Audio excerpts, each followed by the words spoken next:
News First at 4 continues. A major part of many festivals here in the mountains is the music. Hillbilly Days is no exception. WYMT's Jordan Mullins spoke to musicians about why Hillbilly Days is such an important festival for them. To musicians across the region and even in neighboring states, Hillbilly Days is a place for folks to gather and show their talents. On 3 different stages, banjo pickers and guitar strummers entertain folks for hours on end, while spreading a piece of hillbilly culture. Braden Williamson, a bluegrass musician from Logan, West Virginia, says listening to music at Hillbilly Days while growing up influenced him to become a musician as well. This festival's so important because people that play music has a free license to come here and play and display what they love to do, and they can inspire other younger kids like I was once inspired. Williamson added that playing music at Hillbilly Days has become a tradition for his group, and it never gets old. In Pikeville, Jordan Mullins, WYMT Mountain News. All right, thank you, Jordan. And there is still plenty of music being played Friday and Saturday for folks to enjoy. We'll have much more with some of the musicians tonight at 5:30. A Perry County restaurant outgrew their old space and have now moved into a bigger one. Hot Rods Pizza had their official ribbon cutting today in Hazard. Their new location is next to the old Perry Central football field and Airport Gardens. The new location offers dine-in seating and a lunch and dinner buffet. Manager Tammy Field says they have already felt the community support. We have some people who have become our regulars and who are more like friends. They're here 2-3 times a week. We love that we have the dining room. Our buffet is amazing. We're just glad to be here. Hot Rods opens at 11 every morning except on Sundays when it opens at noon. Tomorrow is a nationwide event celebrating independently owned record stores. It is the 16th year Record Store Day is an event where exclusive music releases are only available at brick and mortar independent record stores. Right around 1,400 stores participate around the country. Music companies and artists will release exclusive albums, limited edition stuff. It really benefits us and the shopper. It's not going into these big conglomerate stores and keeping the music stores like us alive. Some of the musicians with Record Store Day exclusives this year include Dolly Parton and Fleetwood Mac.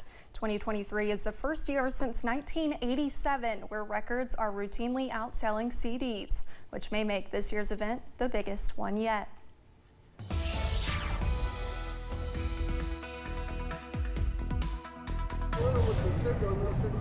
A beautiful day here in downtown Pikeville for day 2 of Hillbilly Days 2023.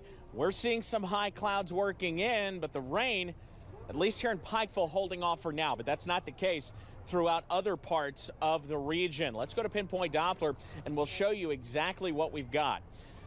Starting to see some of those showers, even a few thunderstorms trying to work on through the far western parts of the area, parts of Pulaski County into Rockcastle, Jackson, and Estill counties at this point, even down into Wayne County at this hour. Backing on out, you see, here's what's going on. We've got this frontal boundary kind of slowly working through the state. Bulk of the showers still back across central Kentucky, but it is something we're going to need to watch as we head through tonight. So if you're headed out here, we're still looking pretty good. It's warm, upper 70s to near 80 at this point. But notice, the further west you go where those showers are, Somerset's checking in at 66, and we're in the low to mid 70s elsewhere. Once those clouds and showers move in, those temperatures will start to drop.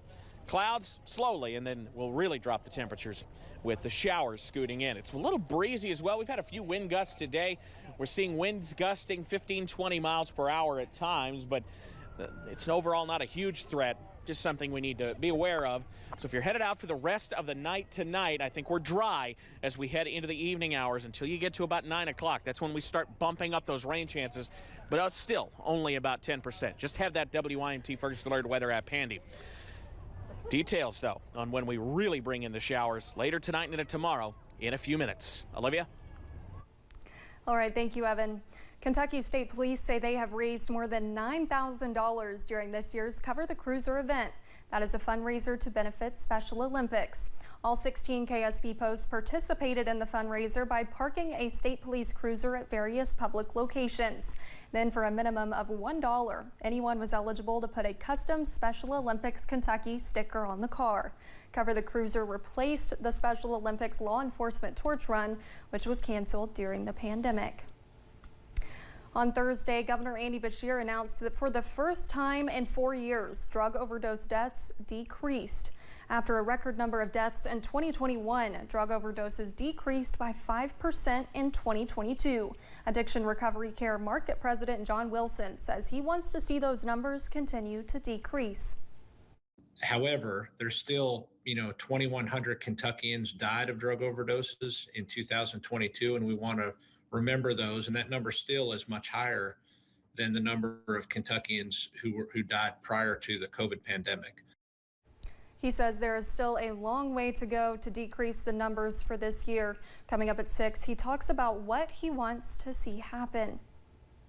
A group of mothers in Kansas City say they have seen enough when it comes to gun violence and are now making their voices heard. CBS's Adrian Diaz spoke with the moms who say the fear terrorizing families is unbearable.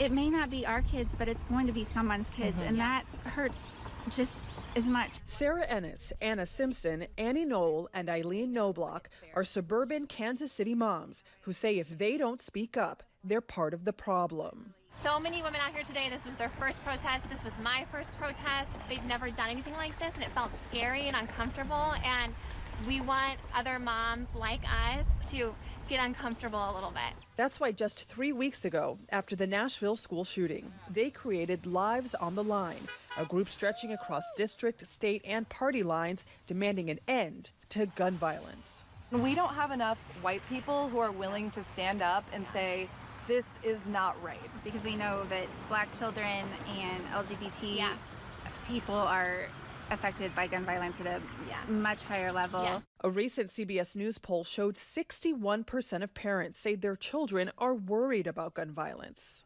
My 8-year-old woke up the other night and she said, Mom, I had this dream and there were guns. You have mental health issues everywhere.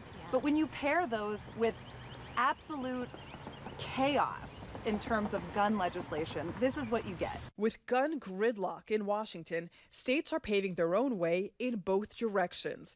This week, Washington state will become the 10th to ban assault weapons, and Florida's governor recently signed a bill allowing permitless concealed carry, the 26th state to do so. And in Tennessee, despite the Nashville school shooting last month, representatives just passed a law protecting gun manufacturers against lawsuits. The states with the weakest gun laws have gun death rates that are 3 times higher than states with strong restrictions. I think about it every day. I drop my children off at school. Every day? Every single day. Oh, Every day I say I love you, and I pray it. I'm not exaggerating. I pray it's not the last time I see them. One mom also told us that maybe there needs to be a change in narrative, perhaps approach ending gun violence as what could be the greatest achievement of this era. Adriana Diaz, CBS News, Kansas City. A new study from Johns Hopkins University shows that gun sales have spiked and so have gun homicides.